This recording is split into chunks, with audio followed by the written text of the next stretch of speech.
breaking free. Yeah, we're breaking free. No more oppression. It's out for liberty. Breaking free. Yeah, we're taking a stand. Freedom's in our hearts. We're reclaiming our land.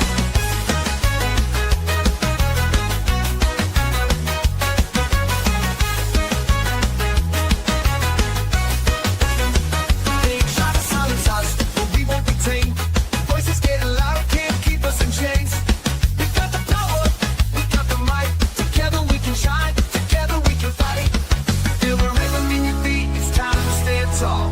Raise your voice and shout, we're breaking down the walls. We're breaking free, yeah, we're breaking free. No more oppression, it's out for liberty. Breaking free, yeah, we're taking a stand. Freedom's in our hearts, we're reclaiming our land. They try to silence us, but we won't be tamed. Voices getting louder, can't keep us in chains. We got the power, we got the might. Together we can shine, together we can fight. Feel the rhythm in your feet, it's time to stand tall. Raise your voice and shout, we're breaking down the walls. We're breaking free, yeah, we're breaking free. No more oppression, it's out for liberty. Breaking free, yeah, we're taking a stand. Freedom's in our hearts, we're reclaiming our land. We're claiming our land,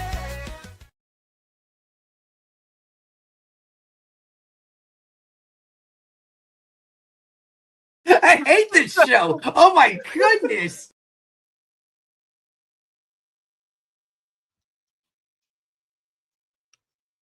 Happy Tuesday, everybody. Welcome to Are You Smarter Than a Politician? This is the political cage match where bold solutions win and bad ideas get wrecked. Tonight, the solutions sound simple, but what if they're just making it worse for everyone? From crisis politics to war to spending to the rules that never go away, we're exposing the illusion of solutions. Joining us tonight are three sharp political minds from Texas. Excuse me. Three sharp political minds from Texas representing the Libertarian Party of Texas. And we'll be live at their state convention in just over 2 weeks. Yes, I can't believe it's just 2 weeks. And they're ready to be tested. So everybody get ready because tonight you decide who is smarter than a politician. Joining us for, I think, the third time, he is the vice chair of the Libertarian Party. That's lp.org. He's also a candidate for vice chair of LP Texas. That website is paul4texas.darr.org. And you can follow him on X at Paul_Darr. And it is the great Paul Darr. How are you tonight, buddy? Doing awesome. Glad to be on a pretty okay show like this. Yeah, that's your famous quote that's lived in infamy. Yes. Tell everybody what's going on with you and what's going on with the convention in Texas. Ticket sales just closed last night, but you can still come on out. There's some great free stuff on Friday there. So hopefully people head on out and see us there also. Even those who might not have decided to be a delegate if they didn't have the time for the whole weekend. Great to see you out there. Would love to see you out there for the Texas convention. And we're really cooking on getting stuff together for national convention too. So plenty of conventions. And for all those states out there, there's like 7 conventions going on this weekend. Crazy time for libertarians getting together, having a fun time, talking liberty and all that. Yeah, I don't think I told you, Paul, but you guys inspired me, you and Steven and all the amazing people out there doing work. So I am a delegate from Florida for the first time ever. So I will be a delegate this time. I'll be happy to see you out there. That'll be awesome. Yeah. So you seemed really excited there for like a really awkward period of time, but okay. No, I was really inspired about what you guys are doing. So I'm willing to sit there. I've been looking up in the dictionary what the word "the" means and where it should go in a sentence. I think I'm ready. So, all right. Also joining us for the first time ever, Jessi Cowart. She is a candidate for the Texas State House. That is District 15. Her website is cowart4texas.com. You can find her on X at Jessi Cowart TX on X. I did that really smoothly. Welcome to the show, Jessi. How are you? I'm doing well. Happy to be here. And tell everybody what you're up to in your campaign. Yeah, so I am running for Texas State House District 15. That is the southern part of Montgomery County. So for those of you not familiar with Texas geography, that is a northern suburb of the Houston area, Houston metro area. So we have been hard at work. We have raised just over $16,000 over the course of the campaign. And with the primaries behind us, we are really hitting the ground running and looking to make a big splash in November. That's awesome. Good luck to you, and congratulations on running. Excited Thanks. to see what you do. Appreciate it. Also joining us, Nathan Polsky. He is a candidate for Lamar County Commissioner. That's Precinct 2. You can find his campaign website at nathanforliberty.com. He is on X at Polsky for Lamar, but you probably know him better as Texas and Cap, as we all do. How are you tonight, Nate? Doing well. Thanks for having me. My pleasure, man. Tell everybody what you're up to and about the campaign. So campaign's going good so far. We've not raised nearly what Jessi has, but it's a much smaller race. I'm almost about $2,000. About to start putting out campaign signs. I've been meeting with folks locally out here. For anybody who doesn't know where Lamar County is, it's Paris, Texas. So we are right on the border of Texas and Oklahoma. Okay, great. And tell us about the convention coming up. You were instrumental in getting us there, which we really appreciate. Tell us what you got going on there. Yeah, so to tail into what Paul was talking about earlier for our Friday event, you're going to be out there doing one of our candidate interviews. We're also going to have a community event. We're going to have axe throwing. We're going to have jelly ball. We're going to have some tic-tac-toe and some other types of carnival games. That's all free for anybody who wants to come out, throw as many axes as you want, shoot as many jelly balls as you want. We'll have food and beverages that you can purchase from the hotel. We're going to have some great speakers. We're going to have Dr. Mary Ruart, who's going to be out there as well. And just a whole lot of fun community stuff on Friday. And then we've got, of course, got all the events on Saturday and Sunday. Plus, the business meeting, we kind of have to have that one. Yeah. I think putting me with the carnival axe was your smartest move. I'll be right at home there. Excellent. Thanks for joining us. And of course, joining us as always, our producer, the lovely Terry Batts. How are you tonight, Terry? I'm great, and I am excited for this show. The chat is already hopping, and this is going to be a lot of fun. So let's go, you guys. Thank you, chat, for what you're doing. Awesome. And like we mentioned, there are a bunch of state conventions going on this weekend. We will be in North Carolina this weekend. We're so excited. The show is Friday, 8:30 p.m. We'll be streaming it live as well, but we'll be live on site at the North Carolina Convention in Lake Lure. That's going to be awesome. And then as you see up here, we'll be at Texas, April 10th through 12th. Then we're going straight from there to Colorado, April 17th through 18th.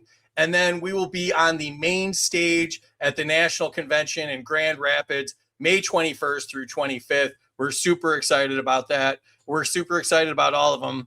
And if you haven't done your state convention yet, get involved. You can come meet fellow freedom lovers, watch the show live, and see contestants put to the test. And if you want real change, join your state party, become a delegate, help shape the national convention. Don't just talk about liberty, live it. All right. And real quick, I want to say Tuesday night show is sponsored by Zoom. If you believe adults should be free to explore their own consciousness and you're looking for a modern, precision-dosed psychedelic experience, check out zoomtrip.com. That's XUMTRIP.com and see what they're building over there. That's the great Ovens O'Brien. We really appreciate her sponsoring the show. And thank you to our subscribers. We're up to 21. That's awesome, everybody. As you can see, we're doing a lot, so we really appreciate it. Terry, Amity, Ocean Blue, Shirley, Dr. Blaine, Lisa, Dan, Chris, Dave, Rob Yates, who we'll see in North Carolina this weekend, is running for chair of the party. Papa B, Lars Mapstead, who's running in California, Jay, Anarchist Chef, Heather, and then we've got the great Casey Rasmussen, who does the They Both Suck podcast semi-annually on Wednesdays. And we've got Jake Day, who does the If by Whiskey show Jacob Winograd that does Biblical Anarchy, Phil Rain with LP Alliance, and we've got Brent Freeman who does the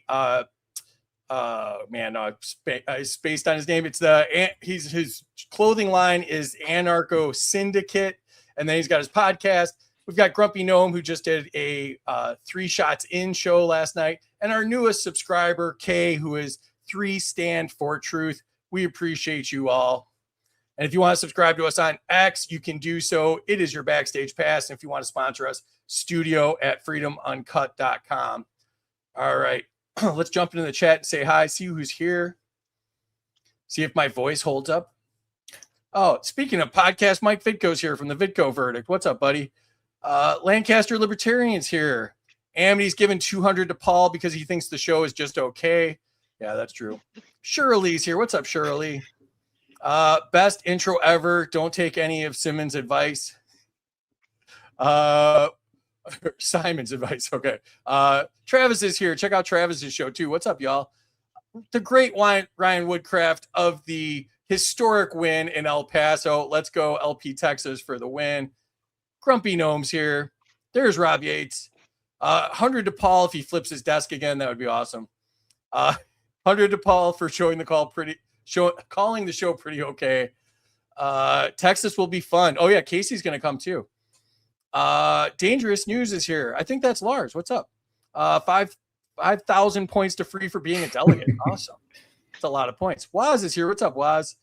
Let's go. Paul Darr is base. That's true. 82 to Paul for making free be a delegate. Well, technically it was Amity that made me be a delegate, but 200 to Jessi for running. Absolutely. 200 to Paul for inspiring free to be a delegate. Brent's here. What's up, Brent? 100 to any contestant every time they mention me. Oh, please. That would make my life so hard. 100 to Nate, but we require 15 pieces of flair at Tchotchkes. 100 to everyone for being libertarian. That's base. 100 to Paul for cheering Waffle House Fight Club.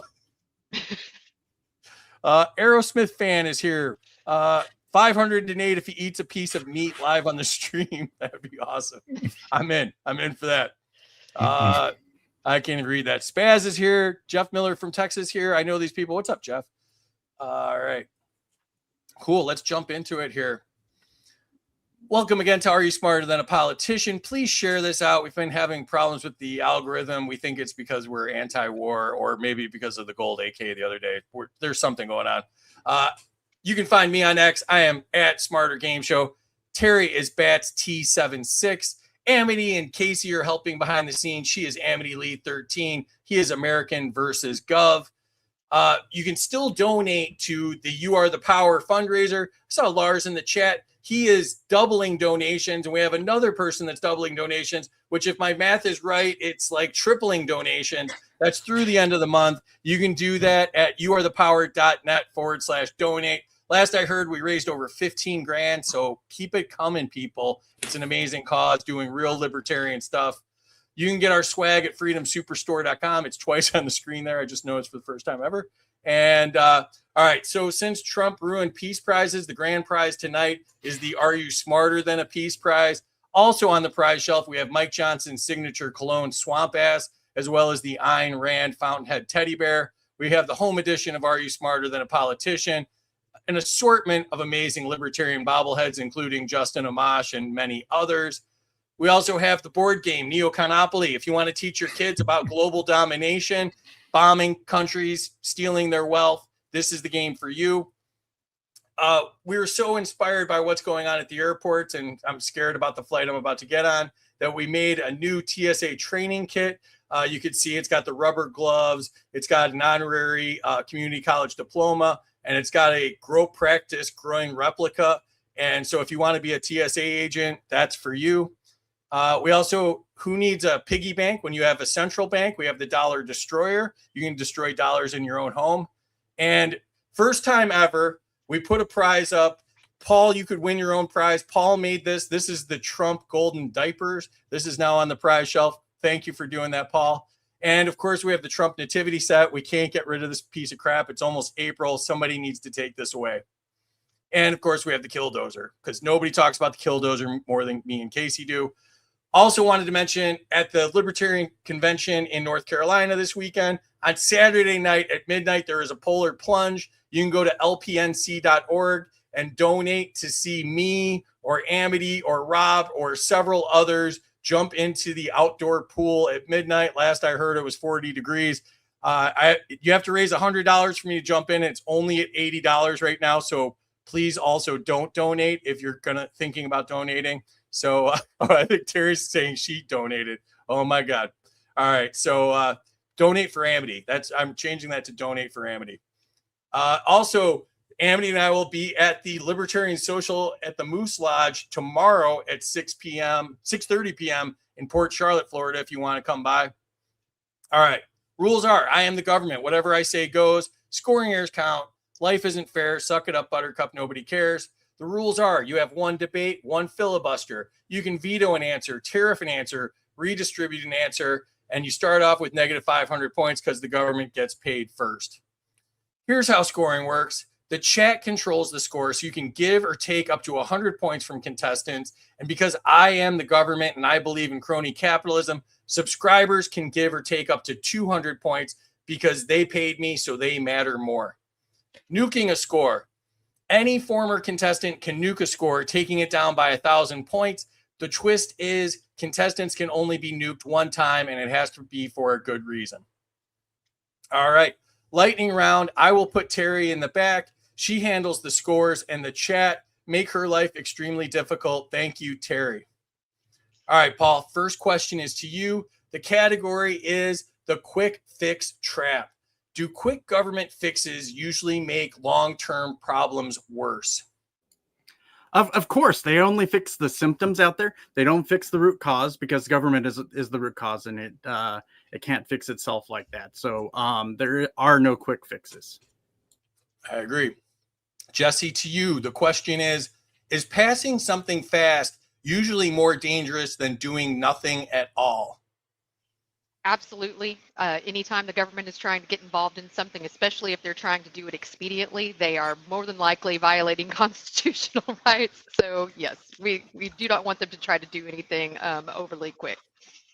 Don't do anything, and especially don't do it quickly. I agree. Yeah.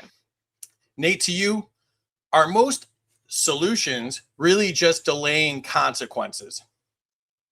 Yeah. I mean, anything the government wants to do is going to delay something.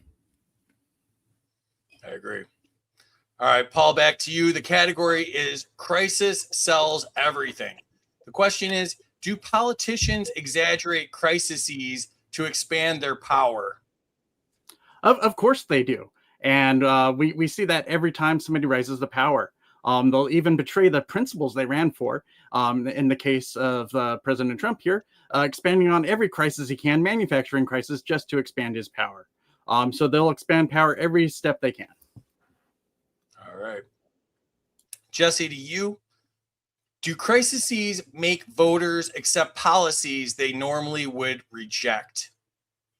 Absolutely. I think we saw that with COVID, right? I mean, anyone would be flipping desk like Paul if they were told to stay home. But whenever you have a controversy and you're told that, your life and your family's life is at risk and everything, people tend to accept things that they wouldn't ever tolerate from the state in any normal situation. So yeah, it absolutely does. And it's a real problem. We should not let the government legislate based on emergency, because then that incentivizes them to always dictate an emergency. I agree. Nate, to you, is fear the most effective political tool in America today? Absolutely. Let's just look at the Patriot Act. Let's look at every time Iran is 2 weeks away from nuclear warheads. The government does it all the time, and it keeps people coming back. Totally agree. Paul, back to you. The category is safety justifies power. Does safety get used as an excuse to limit freedom? All the time. We see this often today's as security is used as the excuse to increasingly encroach on our freedoms, mostly in digital sense. You'll see that from spying on us and tracking us all across the internet. And then you're seeing this oftentimes in person now, is AI cameras allow for tracking us everywhere, all in the name of safety and safety of this and that. Yeah. Yeah, I agree. Jessi, to you, should freedom ever be traded for security in a free society? No, never, never, and never. The reason that we have a free society is because we do not have exceptions like that as far as security. My freedom does not stop where your sense of security begins. So definitely. I agree. Nate, to you, do people overestimate government's ability to keep them safe? Yes, police are not required to protect and serve, regardless of what they keep telling you. The Supreme Court says otherwise. I agree. Paul, back to you. The category is war always the answer? Has military intervention made America safer over the last 20 years? I love this one because it has not. I have personal experience in that, having been a veteran of Iraq and Afghanistan, and personally seeing when we're told that we're going to be over there helping people, and just seeing countries fall into even more chaos than they could even been before. We've seen this lesson enough times that wars are there to kill people, and it's not an effective tool for building countries. And we should not be using conflict to solve any problem. I agree. All right, Jessi, to you.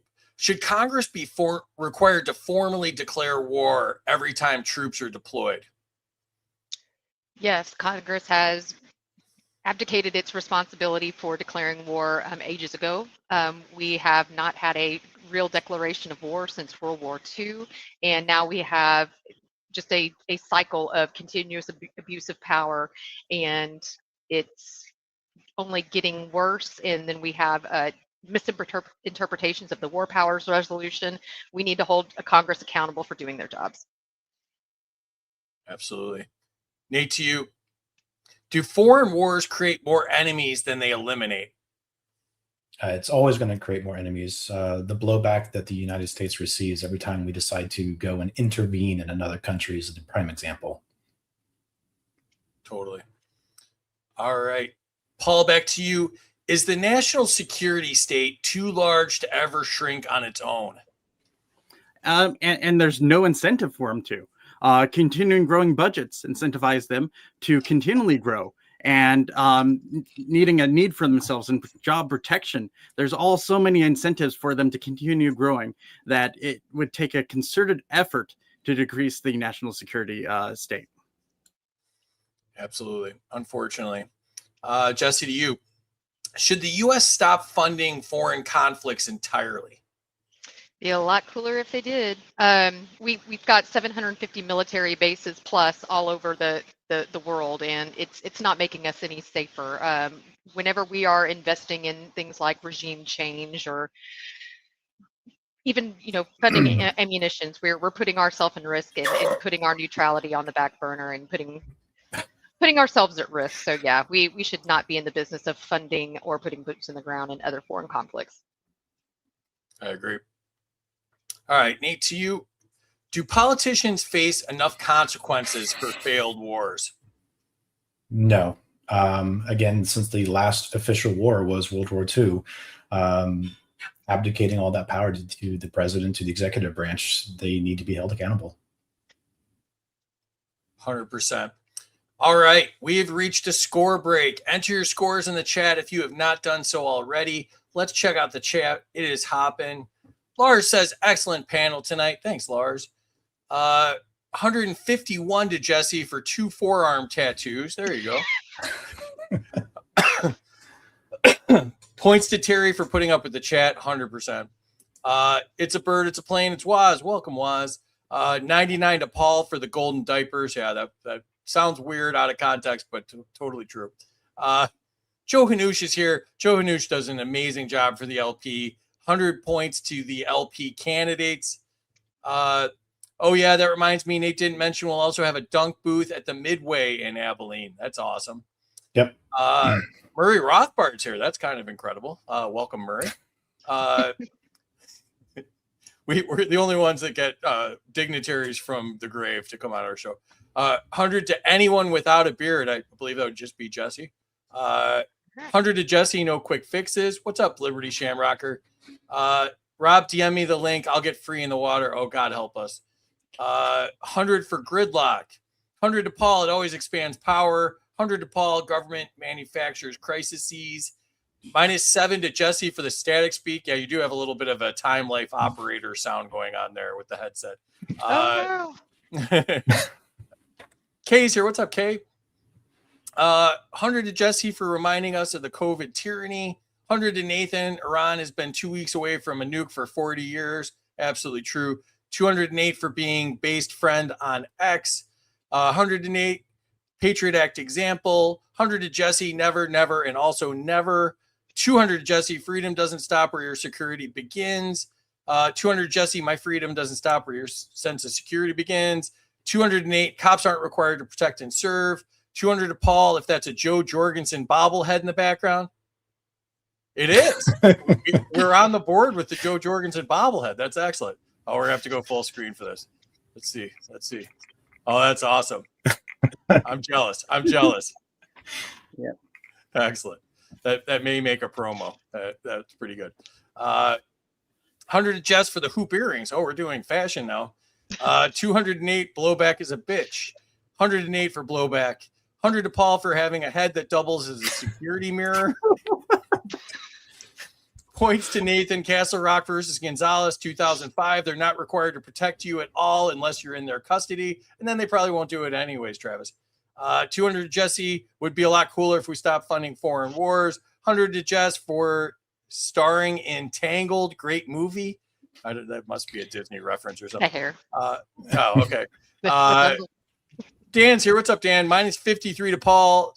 Stars scored while he was talking. They must be playing the Devils or something. 200 Jessi, quick, confident responses, and 17 each just to make Terry's job harder. That's awesome. Yeah, we appreciate that. And let's check the scoreboard. Lots going on here. Paul in the lead, 1178. Jessi, 1161. Ooh, it's close. Nathan, 917. Nathan, you're in third place so far. What do you think? I'm always in third place. I'm a libertarian. That's true. It's kind of our catbird seat. Jessi, second place. How are you feeling? Feeling all right. Feeling good. Excellent. And Paul, you're on the record with gushing recommendations of the show. How are you feeling? For a pretty all right show, this is a lot more fun than anyone could imagine. Excellent. All right. Let's jump back into it. Paul, the question is to you. The category is the border crackdown machine. Does aggressive immigration enforcement violate civil liberties? Yes, and we can see that right now. Oftentimes they're going to sweep up citizens among that, and that's an easy one that most people should be able to agree with, a violation of civil liberty rights. And as we look at civil liberties, they apply to everyone. So all those violations are a violation against everyone. People should be treated with human respect in regards to their treatment there. All right. Let's see. Somebody in the comments said 100 to whoever burped. I think that was a mug straw. That was the burp noise. All right. Jessi, to you. Should ICE have the authority to operate without local consent? If they have a judicial warrant, that's one thing, but these administrative warrants that they've been touting as giving them authority to go in and do anything are absolutely absurd. I mean, I could rip it up like a piece of paper and be well within my rights. I should be cooperating with the local governments to the extent that they are actually going after violent criminals who need to be rounded up and not violating the liberties of nonviolent peoples. But yeah, that they should absolutely have to have a judicial warrant, and they should be cooperating with the local governments. Nate, to you, are border policies more about politics than solutions? Border policies change as often as I change my underwear. it's a very complicated discussion, and would probably take the entire show to go through all of that. Yeah, that's very true. All right, Paul, back to you. The category is reform or just more control. Does most reform simply expand bureaucracy? Does reform simply expand bureaucracy? It depends on it. I'm going to have to use some nuance on that one, I guess. So there are effective reforms that can happen where things can actually be pulled back. And that's normally going to be led by local citizens pulling back and forcing the government to do actual reforms. And that does occasionally happen. I've helped to make that happen on a local level, a real level at different times in the past. And that can happen. But oftentimes, other reforms that are led by bureaucrats out there are just there to further entrench themselves and to hide from the real issues. So, depends who leads that reform. Yeah, that's why I put the quotes around it, because we don't really ever get real reform. So, Jessi, to you. Is real reform possible without reducing government power? I can't think of an example off the top of my head. As far as reform goes, I tend to agree with what Paul said. Reform is typically an expansion of government. It's treating the symptom and not the root cause. So while it may be possible, I tend to think likely not. Because if we are actually doing true reform, it's probably going to be more in the way of abolishment or elimination, shrinking government rather than expanding it to, try to put a Band-Aid over something. I agree. Nate, to you. Does reform usually create new unintended consequences? Yeah, until we're actually abolishing things, reforming is just going to add new agencies, new departments. It kicks the can down the road and never really fixes the underlying problem. I agree. All right, Paul, back to you. The category is spend now, pay forever. Does federal spending create more long-term problems than it solves? Of course it does. Federal spending is like if we were just using our credit cards on your daily functions in your home and just ever expanding that and then using another credit card to expand upon that later. The government does not, the monetary policy there is going to end in disaster, and all of us know that. Yep, absolutely true. Jessi, to you. Should balanced budgets be mandatory in normal times? Absolutely. Absolutely. Especially whenever we're in a place where we are, running now approaching $40 trillion in debt. It's a generational problem. It's not even something that our kids are going to have to worry about. It's our grandkids, our great grandkids. It's like Nate was saying earlier, kicking the can down the road, and it's only going to compound and become even more unmanageable. So yes, balanced budgets should be essential. If there is going to be a bill to try to expand something or increase spending, we need to require that there is a converse bill that is saying where we are going to cut to make that to make room for that budget. So yeah. No more spending. We need to cut it and or slice it with something else. I agree. Nate, to you. Does printing money hide the consequences of bad policies? Printing money hides the consequences of a lot of things. Bad policies is going to be one of them. We've got the welfare policy. We've got foreign aid. And if we just keep printing money and never looking to pay it off, then yeah, it's just going to be bad for everybody. I agree. Paul, back to you. The category is regulate first, ask questions later. Does over-regulation slow economic growth?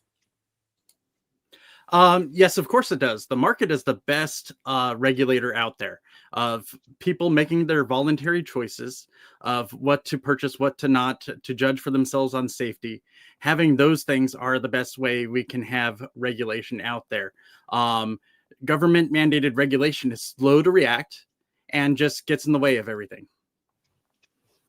For sure. Jessi, to you, are most regulations written by the industries they regulate? Yes. Yeah, I don't think that there's been a bill that's been passed regarding, pharmaceuticals that wasn't written by pharma or anything with the financial system that wasn't written by the financial lobby. It's a material problem. I think that we need to get back to having single issue bills, most of all, and then we need to understand the origin of said bills and make sure that whenever we are passing these things that they are being scrutinized. They need to be really evaluated in addition to based on who is actually writing and presenting those bills. Totally agree. Nate, to you, does regulation create more problems than it solves? Absolutely. All government regulations and our ANCAP. So all government regulations need to go away. Completely 100% regulations, zoning regulations, library regulations, medical regulations, they all need to go. They infringe on businesses growing, new industries coming into play. As mentioned before, they're written by the powerhouses in those industries already to prevent competition. So with regulations, competition ceases to exist and we stagnate. Definitely. Paul, to you, category is tariffs that backfire. Do tariffs hurt American consumers more than foreign competitors? Tariffs are taxes on Americans. So of course they're going to impact us more. Trump tries to sell that as it's all going to be absorbed by the foreign competitor when that cost is going to be passed right on to us. And many times when industries don't have a time to react.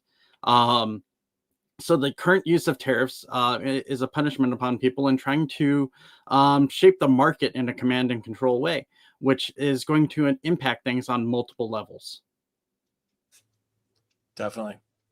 Jessi, to you, should the U.S. eliminate tariffs entirely? Yeah, I can't think of a really good reason for tariffs to be enacted. Like Paul said, they are taxes on the American people. They are not an effective means of they're. I would say they're.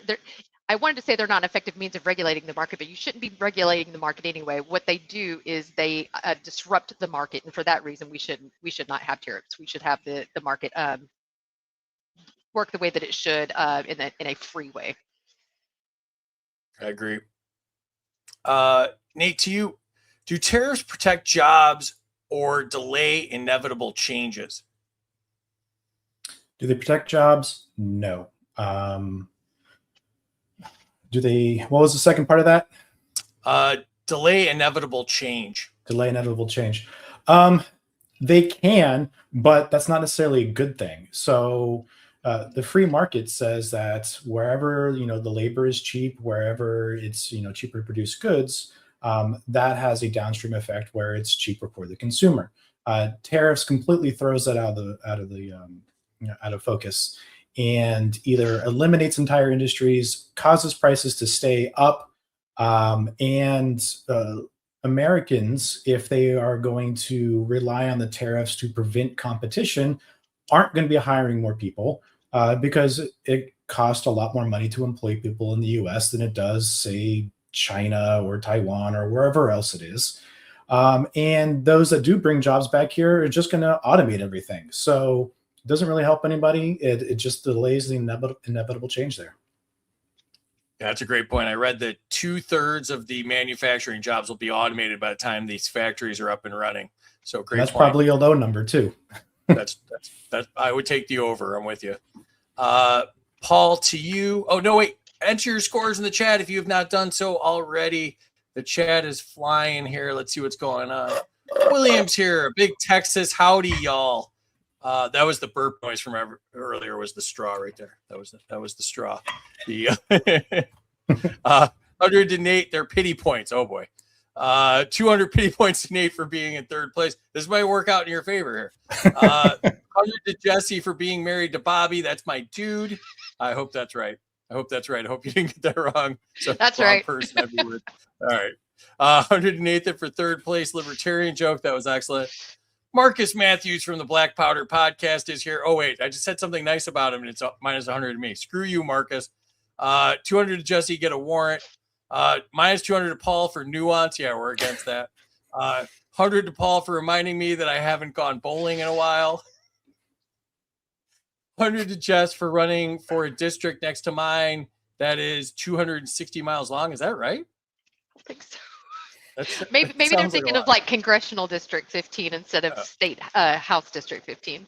Oh, okay. All right. Yeah. That sounded like a lot even for Texas. 200 to all three for dressing so nicely for the show, a rarity in libertarian space. I'm classing it up with my taxation and stuff shirt. 100 to the candidate that says Viva Texit. Any takers? Viva Texit. Viva Texit. Oh. All right. Nate beat Jesse to it. 200 to Paul, federal spending will end in disaster. 50 to Paul for the G.I. Joe reference in the chat. I missed that. 100 to Paul for his gold-plated cabinets in the background that he borrowed from Trump's closet. Did Jesse say kick the kid down the road? I can work with that. 100. Oh, boy. Jaden's here. Welcome, Jaden. Abolish political parties. I'm with you there. 100 to Nathan. Money printer go burr. 100 to Nathan. Money bad. 76 to Nate for the plaid suit. 100 to Nate for being a dapper Dan man. 91 to Paul. The market is indeed the best regulator out there. I fixed that for you. 200 to Paul. Regulation gets in the way of everything. 100 to Jesse for the single issue bills. 100 to Nate because he can kick a can. Chris is behind. Welcome, Chris. You're welcome to be behind as well. 100 to Nate for the emergency stuffed animals. Rather have it than not need it than not have it.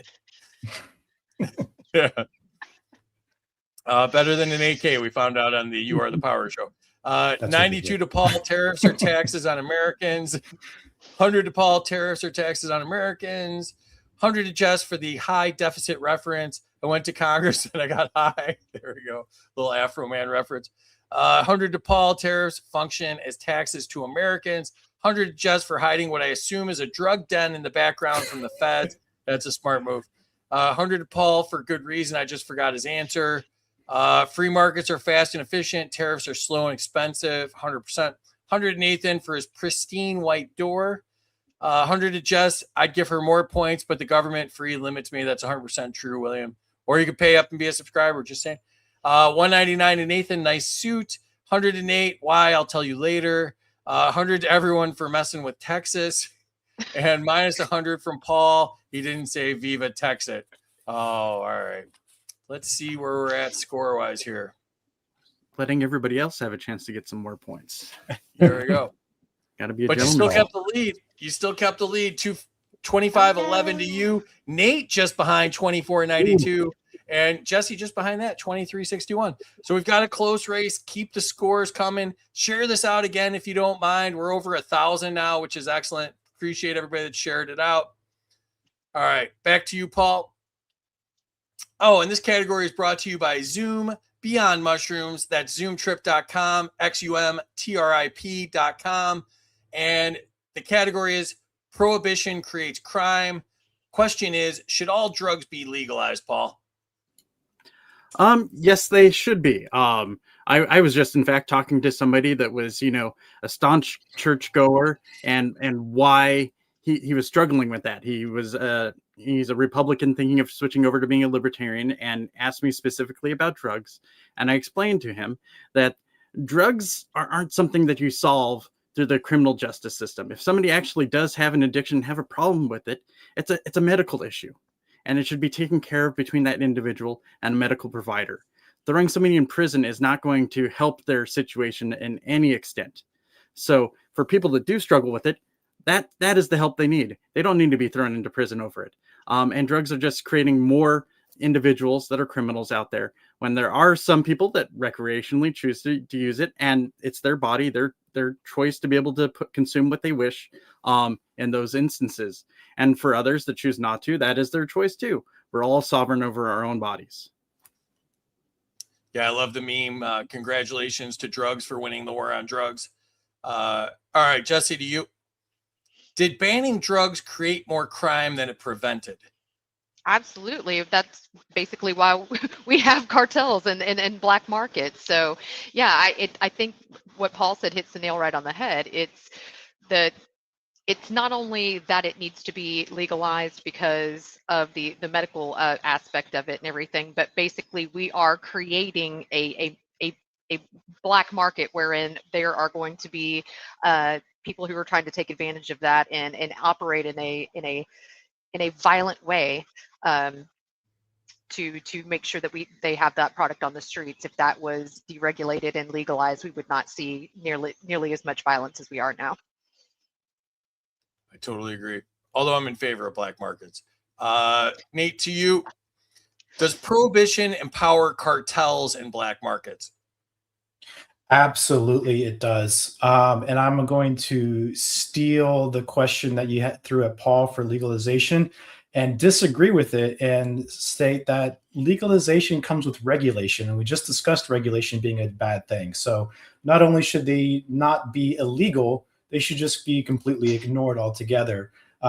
The best markets for drugs will be black markets, as you said, and just no regulations, but hold people accountable. So Totally agree. Paul, back to you. The category is the welfare dependency loop. Do welfare programs trap people into long-term dependency? Welfare is designed to just give people enough to survive, but not to thrive and get out of the system. So it is designed to keep people trapped into that system of entitlements there. If they start to get beyond that, and incentivize them to stay below it, just getting above where they lose their benefits but aren't able to survive, just the way that is set up. And then by having that out there, it stops the ability of others that might come forward and to be able to help and do other charities. They do exist out there, but people look at that welfare being out there and don't realize that private welfare, private charity, is oftentimes a more compassionate way and often works towards getting a person out of a difficult situation there. And there's voluntary ways that we can reach and help other people that does not keep them trapped in a system that the welfare does. Totally agree. All right, Jessi, to you. Should welfare be handled at the local level instead of federal? Welfare should be handled at the private level rather than the government level. But to the extent that it is handled in the government at all, which I would disagree with, I do think that it should be done locally. I would like to see that done with local private charity, because that is where you understand your community whenever you're operating at the local level. You understand who has the need. You understand the distribution and the supply chains. Everything should be decentralized to the extent that it can, including any kind of charity. Absolutely. Nate, to you, are private solutions more effective than government welfare? absolutely, 100% all the time. The government should have no responsibility for providing welfare to individuals. It just makes people reliant and dependent on the state. Private institutions get to circumvent a lot of the administrative costs that go from using tax dollars to provide welfare. Absolutely. All right, Paul, back to you. The category is gun control or power control. Do gun laws primarily affect law-abiding citizens? Well, yes, because criminals don't care. They're already breaking the law. So are they going to respect gun laws out there? I'm a gun owner myself. I own several different firearms, and I always have to research whenever I'm traveling somewhere to make sure I don't accidentally break some law in another state if I'm traveling out of state, and to be aware of those instances. So the gun control laws are about control. It's not about safety for others. Totally agree. Jessi, to you. Should states decide their own gun laws without federal interference? Yes, again, with decentralization, that anything should be decided at the state level. But whenever I don't even like talking about gun laws, because the right to defend yourself is an inherent right. So one of the things that we as libertarians always like to educate people about is that it's not the Second Amendment of the Constitution that gives you a right to carry the firearm. You have a, if you want to call it a God-given right, a natural right, what have you, to defend yourself. So I am in favor of decentralization so far as all of that goes, but I believe that it shouldn't be regulated at all. I agree with you. It was kind of a trick question. I do that sometimes.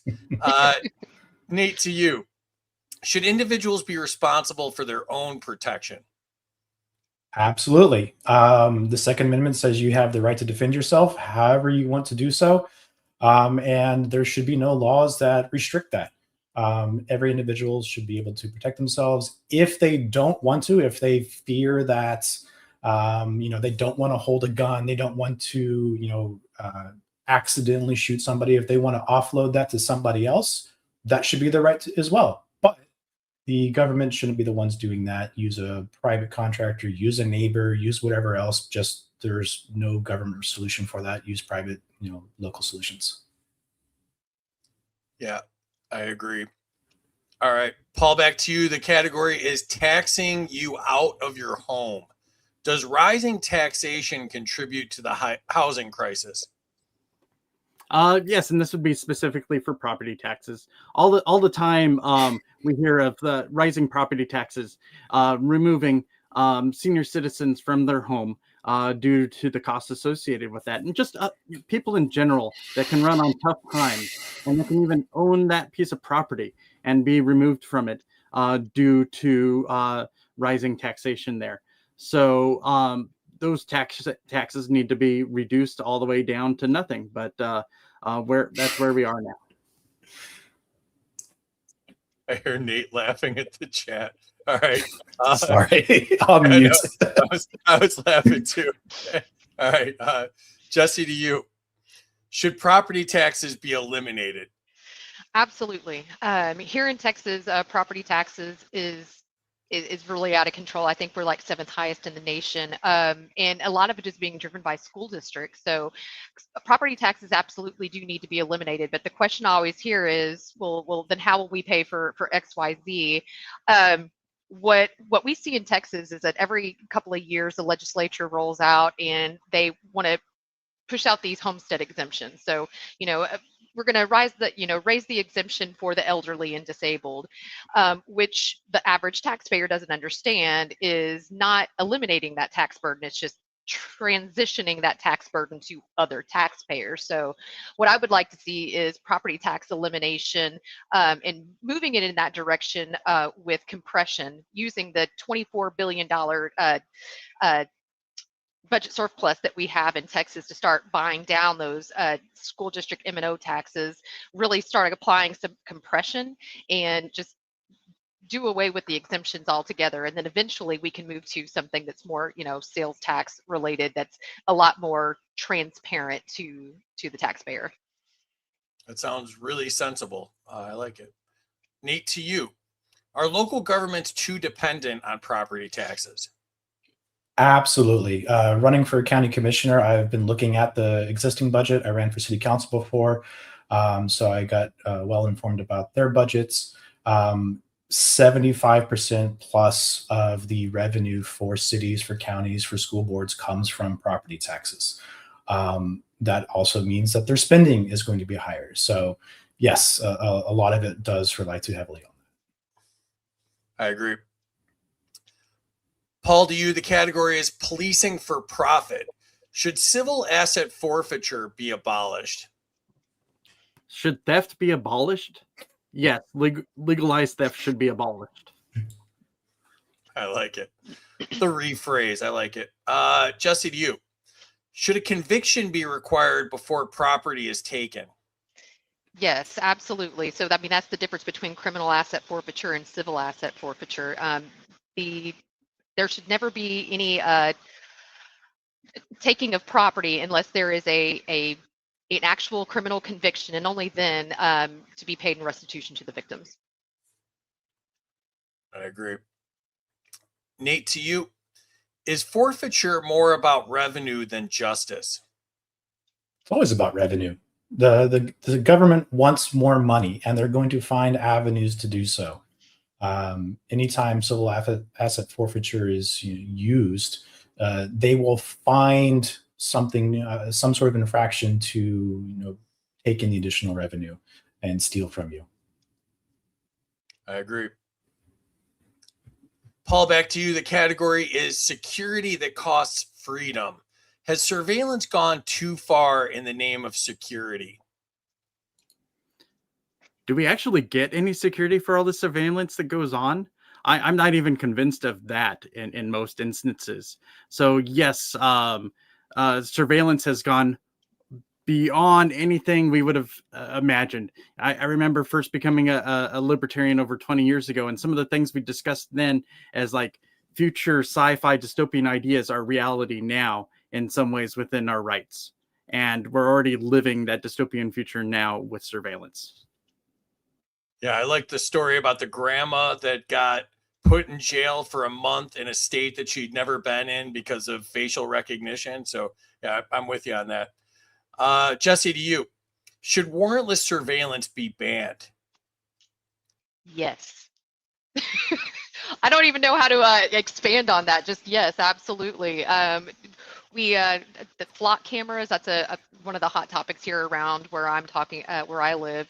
And what I think, people don't understand is, even though, today's, John Q local government guy may have, the best of intentions of using flock cameras to, find criminals who are, committing crimes and everything. That's not to say that, the next guy is going to be using things for altruistic purposes. So we should never let our local governments, state governments, federal governments use surveillance where it can be used in a nefarious way in the future, because more often than not it will. I agree. Nate, to you.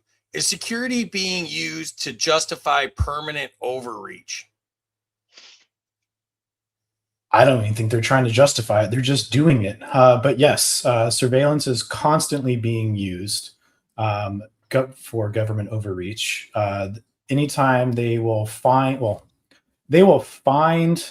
or create a scenario to justify the overreach or to justify their surveillance. And they may have the best intentions. MAGA may have the best intentions. Democrats may have the best intentions. But once the power vacuum shifts, all that power is still there. It's just in somebody else's hands. Totally agree. All right. Enter your scores in the chat if you've not done so already. Share this out again if you'd like what you're seeing. Let's jump into the chat. Oh, even more going on in the chat this time.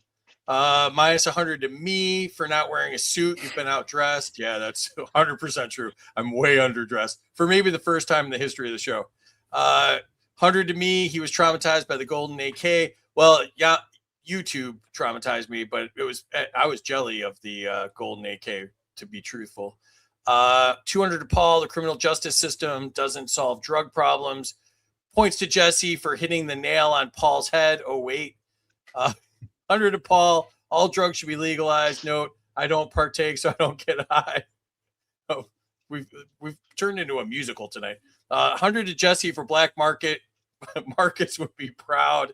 Oh, that was a train wreck of a show. 100 to Nathan for his answering Paul's question. Decriminalize, not legalize drugs.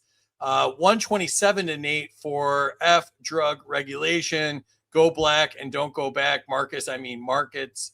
Oh my God. 200 to Paul. Welfare is designed to keep people trapped.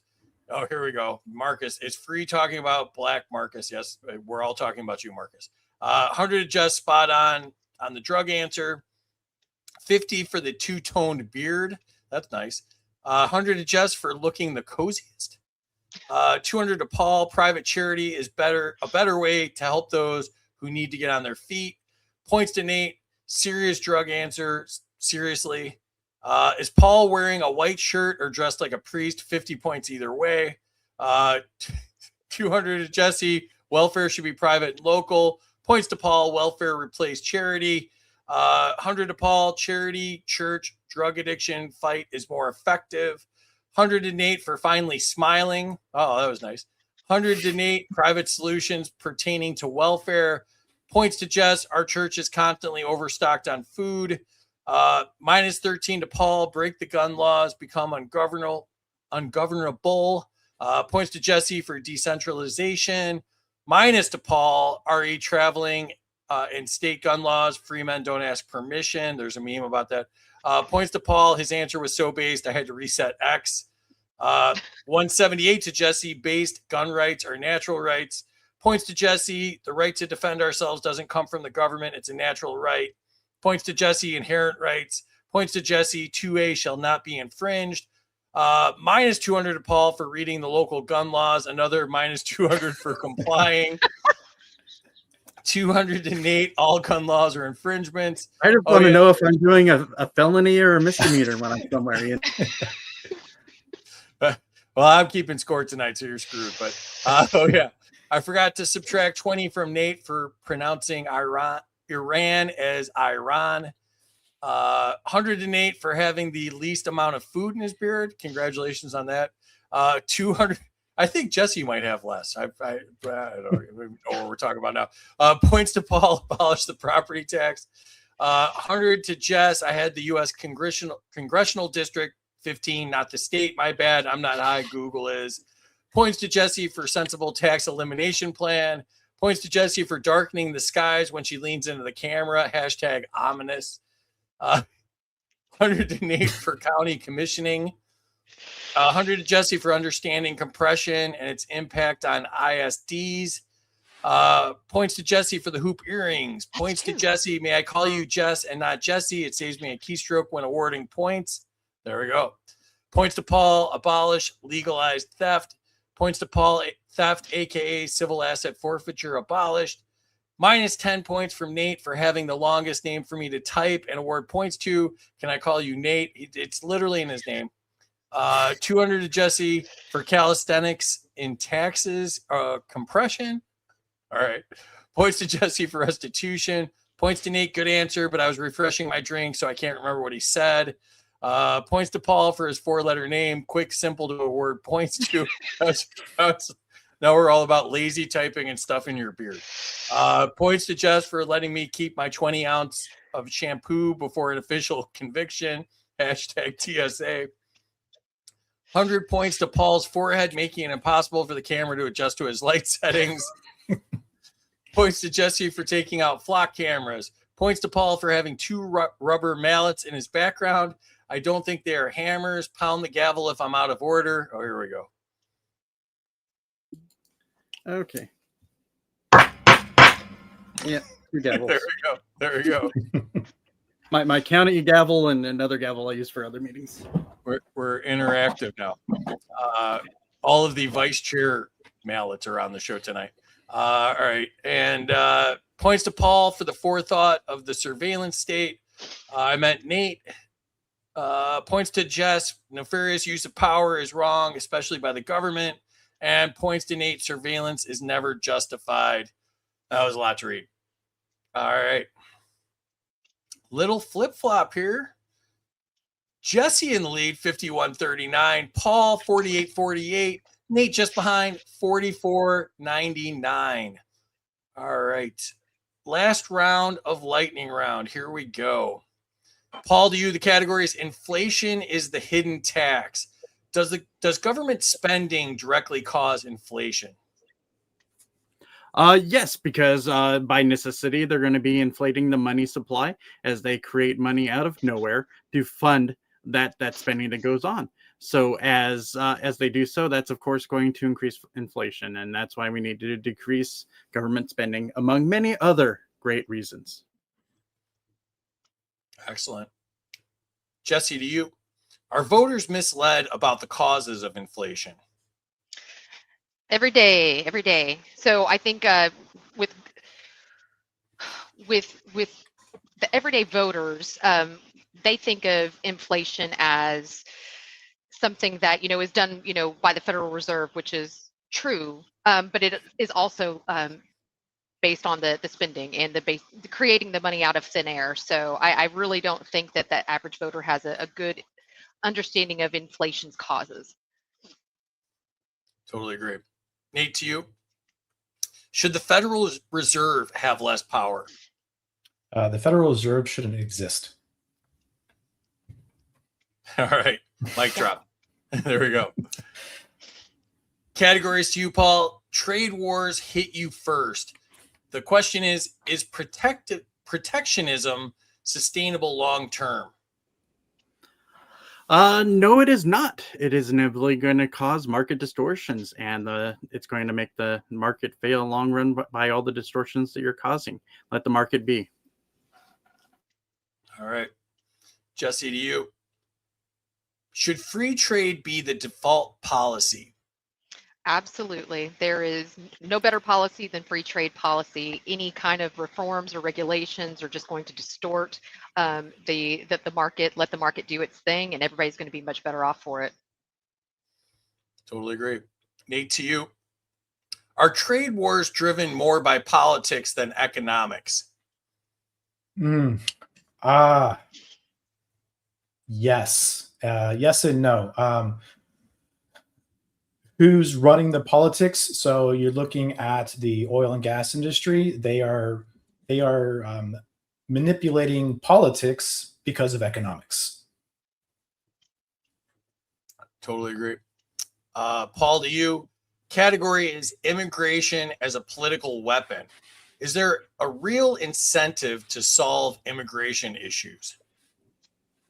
Solving immigration issues take actual work and doing their job, which politicians are allergic to. So there's many incentives to them not to. Among the being able to constantly work towards saying they can solve that issue. The best that they can do is try to treat the very symptoms of it. If they really got together, there are many different ways to solve immigration issues in the long term with freer immigration stances that could be achieved. But they have not even done anything to work towards that. Definitely. All right, Jessi, to you. Should immigration policy prioritize economics over politics? Immigration policy, prioritize towards economics over politics. Yeah, I would say we should definitely prioritize economics over politics. I think that it has become increasingly political and people have stopped looking at the economics of things. There is a wealth of data at federal level, state levels that actually show the impacts, negligible economic impacts of immigration. So I think that if we actually looked at things in more of an economic versus political way, that we would be able to see more nuanced dialogue in the political landscape. Definitely. Somebody's making fun of my responses, so now I have to watch what I'm saying. All right, Nate, to you. Should states have more control over immigration policy? Immigration is very nuanced. In an ideal society, states would have no say over immigration policy. It would be up to the individual property owners to decide who they want to come onto their land. Definitely. All right, Paul, to you. The category is power never gives itself back. The question is, does power always seek to expand? All you have to do is look at the history of our country and how rare it has been for it to contract. So it does not stop expanding without a concerted effort by the people to make that happen and to make extreme immediate change. And if otherwise, it will continue to expand. As suddenly as people that are out of power, that are looking at power as a means to do what they want, they will expand that power to do what they want. There is no incentive for them to decrease it. For sure. All right, Jessi, to you. Does the government ever voluntarily reduce its own power? If it has, I haven't seen it. That's one of the reasons that I decided to run for office, is because I constantly, session after session, see legislators get in there that talk about, limited government and small government, and they get in there and all they do is expand government. maybe not even giving themselves their own power, but creating these government agencies and just expanding bureaucracy. One of the things I've said that in my campaign is that whenever I get in, I am not going to create bills that that create anything. My bills will be to abolish things. We're pulling back. We are decreasing, not increasing. I love it. All right, Nate, to you. Is decentralization the only way to reduce power? Is it the only way to reduce power? No. I mean, our forefathers taught us there was another way to reduce power. But without going to war and acts of violence, then yes, decentralization would probably be the easiest way and the fastest approach. Nice nuanced answer. Like, Paul, to you, the category is temporary always becomes permanent. Do temporary policies almost always become permanent? There's nothing more permanent than something that's temporary put into place and kind of sort of maybe works or is even in some cases is failing, but is not as apparent as it should be. That becomes permanent. That's a thing that just happens. And with policies, how many times have we seen temporary policies that have just gone on forever? Or even things that have been just passed temporarily for specific situations. Going back to the war at the beginning, talked about war. We had those authorizations of military force that were passed like 20 years ago, 50 years ago. And those were temporary for a specific situation. And they're still on the books, still continuing. If those can exist for that long, what's the chance of anything else being brought back and reduced and stopped? Not good. Jessi, to you. Should renewing a policy require a higher standard than passing it? I don't know if it should be a higher standard than passing. I think there should be a pretty high standard for passing anything that's going to expand government. But to the extent that we are doing anything like, for example, like, emergency powers, during disaster recovery. That was one of the big things that happened here in Texas, that Abbott just kept renewing the emergency powers that had been granted to him long after there was no disaster actively in place.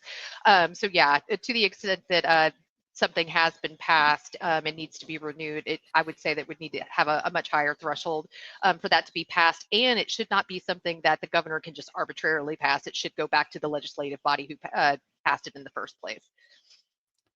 Yeah, I think I read that there's dozens of emergencies going on at all times or something. It's a crazy number. Yeah. Nate, to you.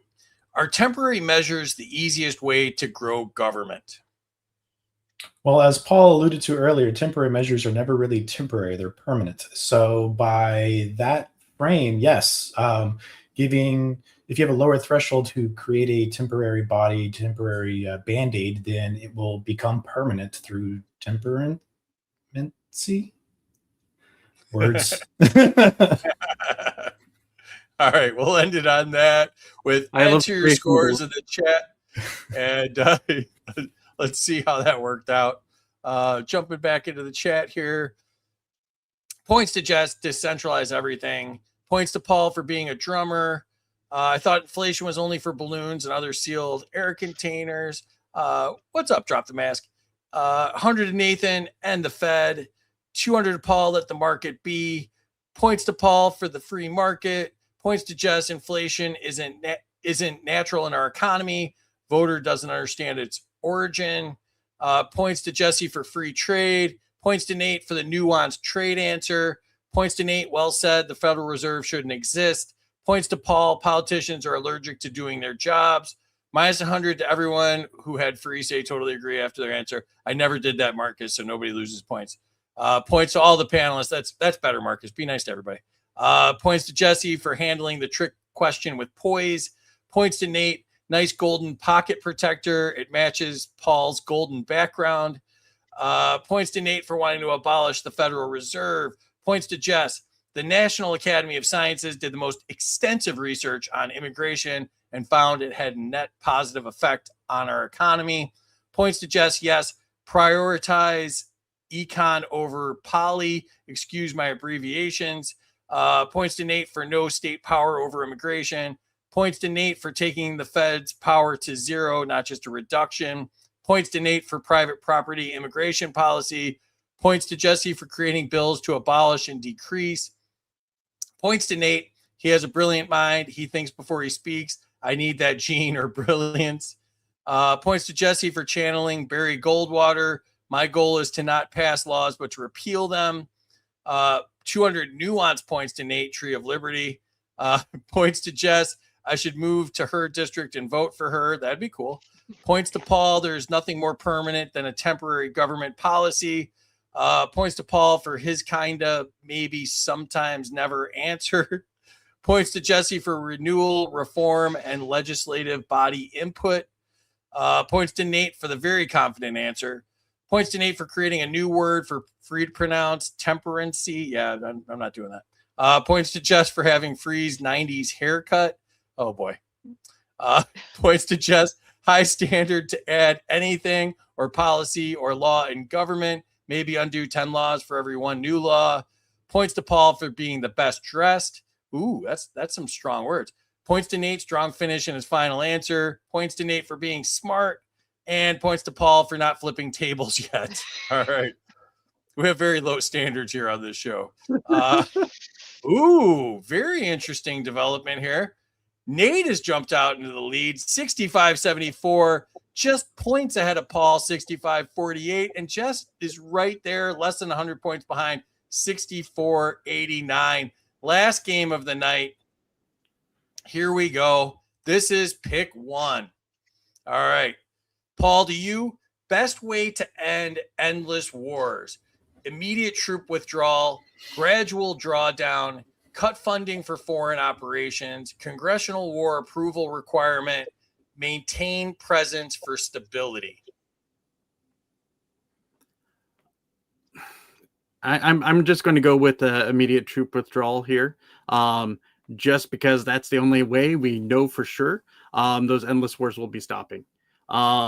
You could make a point for stability as you do a gradual drawdown, but then there's the temptation to just keep staying there endlessly, much like we did in Afghanistan until we finally left, and that was immediately done. As painful as that can be, getting it done is the most important thing, and getting out of those wars.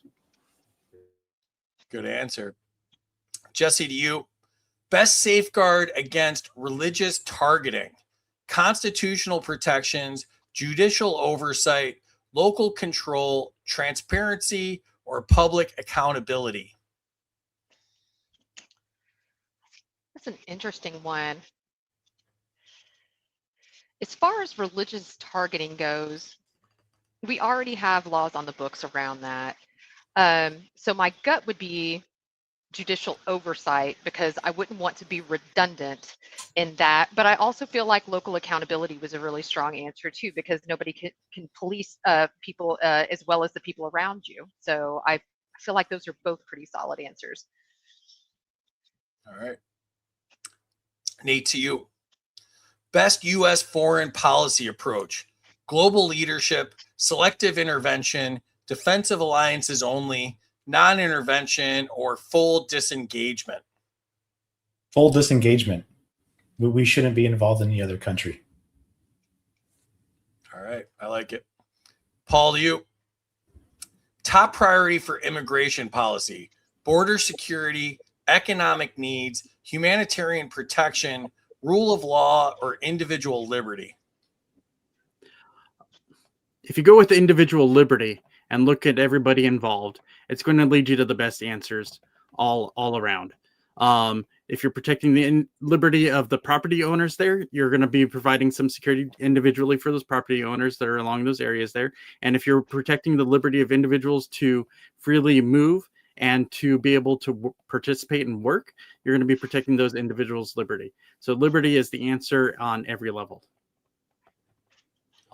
I like it. Jessi, to you. Best replacement for property taxes: sales tax, income tax, consumption tax, user fees, or no replacement. I would say no replacement. but I also don't live in Ancapistan, and so there are certain things that have to be funded. So I think that if we ever got to that point, I would prefer a sales tax. But my number one answer, picking one, would be to abolish and replace it with nothing. All right. Nate, to you. Biggest cost of tariffs, higher prices, trade retaliation, economic slowdown, supply chain issues, or minimal cost?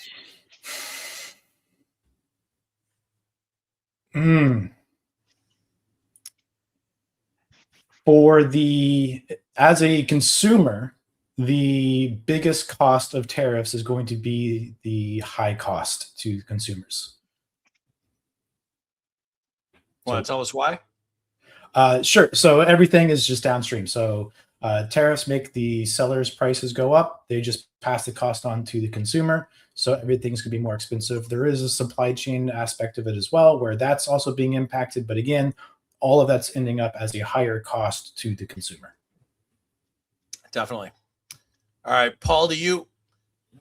Best way to reduce the national debt: cut spending, raise taxes, grow the economy, inflationary policy, or do nothing? Cut spending. The only way we're going to get out of this is cutting spending here. You can't just inflate your way out of it. You can try to grow the economy, but if you keep on spending, no matter what growth you're going to do, it's going to outpace that. So you just need to cut spending. That'd be nice. Jessi, to you. Best model for immigration reform: merit-based, points-based, family-based system, open immigration with limits, or free movement? I favor more of a Ellis Island model. So where I do believe very strongly in free movement. I also believe that there needs to be at least some minimal checks and balances, and being able to check Interpol lists of violence in other countries, quick checks just to make sure that there's no infectious diseases that are being brought in, and making sure that we may effectively quarantine someone for a period of time if they were going to come into the country. So I would say open with limits based on those very specific items, in terms of criminal activity or infectious disease. Excellent. Nate, to you. Best welfare model: federal programs, state programs, local programs, private charity, or mixed system? Easy answer: private charity. Already discussed earlier that the government has no business in welfare systems, so that needs to be done with the private, either via churches, nonprofits. Just keep it private. Definitely. All right, Paul, to you. Best property tax reform: cap increases, lower rates, replace with consumption tax, local control, or eliminate entirely? Eliminate entirely. Figure out how you're going to fund things otherwise. There's many different options there, but I don't trust saying, oh, I'm going to replace it with something else, and then you end up with both. So eliminate, figure it out from there. Yeah, they did that to us with the tariffs, where they said they were going to replace income taxes, and we got tariffs and income taxes.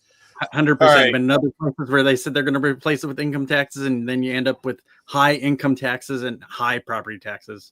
Worst of both worlds. Yep. Jessi, to you.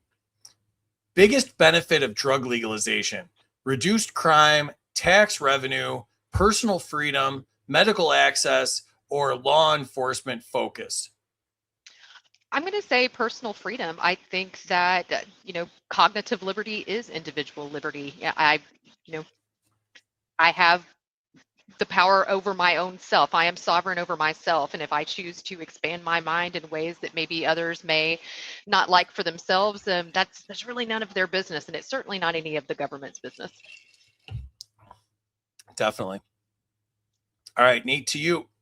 Best way to power data centers: private investment, government planning, public-private partnerships, or local control or market only? I see private investment in market only as being very similar, though private investment can have foreign government or just government subsidies applied to it. Market only would be my approach to that. Let the market decide. It needs to be a free market. Keep the government out of it. Definitely. All right, last 3 questions of the night. First one to you, Paul. Best way to handle firearm ownership: licensing system, background checks, open access, state-based rules, or no restrictions? Shall not be infringed. No restrictions shall not be infringed. All right, your mic drop moment of the night. There we go. Jessi, to you. Best reform for asset forfeiture: require conviction, end forfeiture entirely, redirect funds away from police, increase transparency, or maintain current system? Require conviction, because I do believe that there should be a forfeiture if there needs to be restitution to the victim. Great. All right, Nate, to you. Biggest driver of endless wars: defense contractors, political incentives, global alliances, intelligence agencies, or economic interests? Can I choose all of the above? That would be against the game. Dang it. Can you put those back up? Of course. Defense biggest driver- contractors, political incentives, global alliances, intelligence agencies, or economic interests? I'm going to put my tinfoil hat on here and go with global alliances. Israel's a big one right now for endless wars. They say jump and we say how high. Yeah, very true. All right. Enter your scores in the chat. Share this out one more time. Tell us who you think won. Tell us what you thought of the show. Let's jump into the chat one last time here. 40 to Paul for troop withdrawal.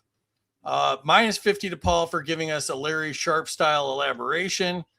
100 to all, good panel. Minus 40 to Jessi for not picking one. I knew that was coming. Points to Paul, no real good answer here. Immediate withdrawal is the option on that list.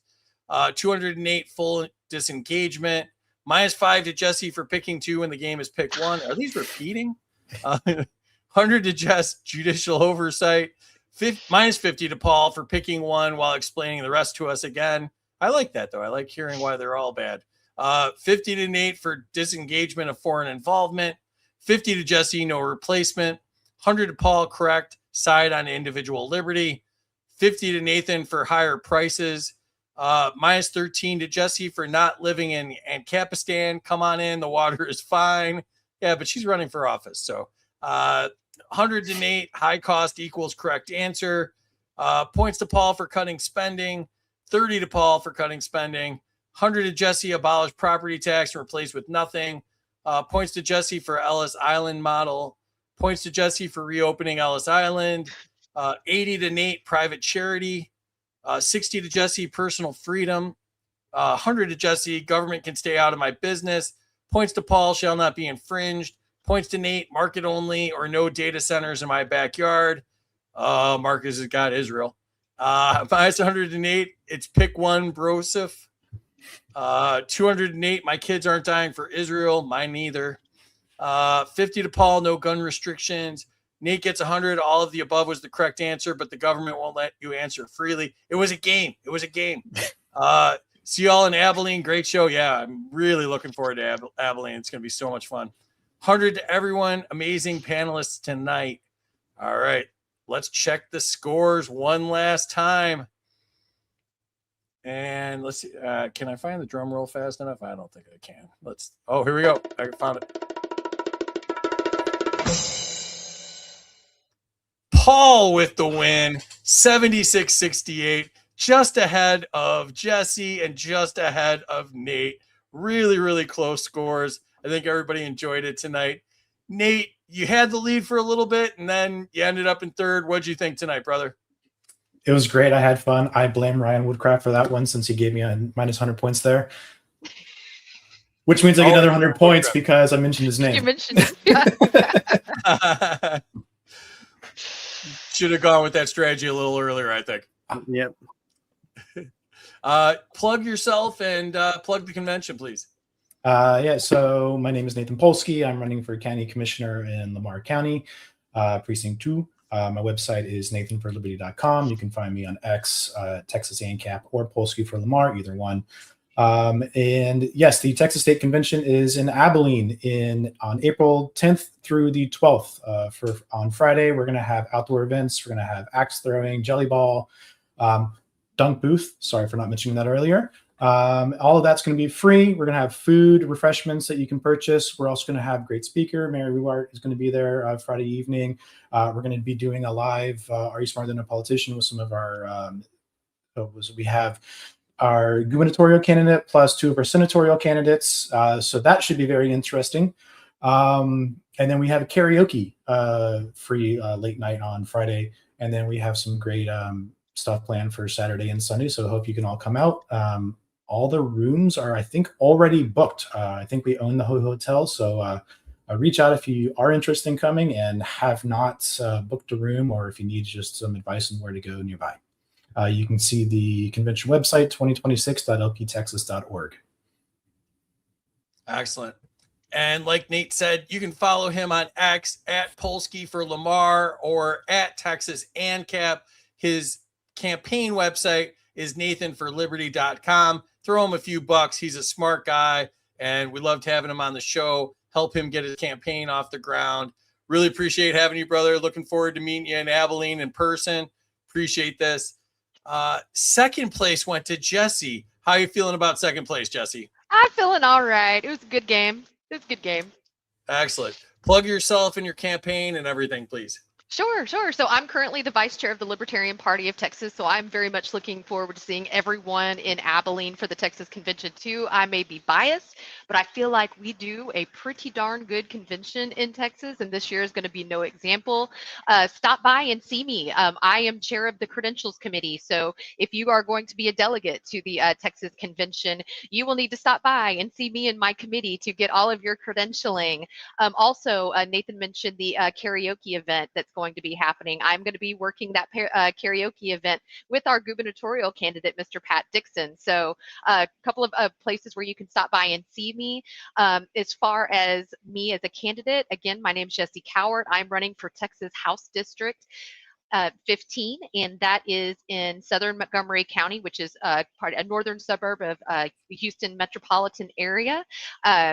You can find my campaign website at www.cowartfortexas.com. Would love for you to stop by my website, share some feedback with me, and I look forward to seeing some of you in Abilene or on the campaign trail. Awesome. And like Jessi said, her website is cowartfortexas.com. You can find her on X at Jessi Cowart TX. And we loved having you. Good luck in your race. Throw her a few bucks, help her get her campaign going as well. Sounds like you're doing awesome stuff. And I look forward to seeing you in Texas as well. Thanks. And Paul Darr, you came in first place, brother. What are you thinking? I'm thinking that was a pretty darn close race. And that was pretty fun to have all those here. There was no reason to flip a table this time around because there's some great folks that we had here tonight. And we'll all see each other out in Abilene. And once again, if you didn't get your the information about where the convention is and all that, go to 2026.lptexas.org. If you right now, I'm running from being vice chair of the LNC to be vice chair of LP Texas to take Jessi's job there. Said she wants to switch it up, and I want to switch it up too to come back to Texas. So you can find out more about that at paulfortexas.darr.org. Got a basic website up there about some of the priorities there. And if National Convention is coming up right around the corner, if you haven't had a chance to go check that out, you can find the website at lnc2026.com. Right now, we have a bunch of great speakers up on there. Some very interesting mix of speakers that are going to be at convention. We're going to have Ammon Bundy. We're going to have Sheena Mead, Ford Fisher, Joel Salatin, Justin Amash, Libertarian Party of Canada, Libertarian Party of Russia, Lynn Ulbricht, Scott Horton, Libertarian Party of Angola. So there's going to be and there's some more that we're going to squeeze in there somehow. I'm not sure how we're going to jam this all in, but we're going to make it work. So it's going to be a great event out there. We do have the agenda up there for everybody that's been asking. That's still a bit of a draft. So some of those times are subject to slight tweaks and changes there. And as we have karaoke out there in Texas, we're also going to bring our Texas karaoke out to the national convention on the agenda there. I believe that's going to go on Friday night. So hope to see you all.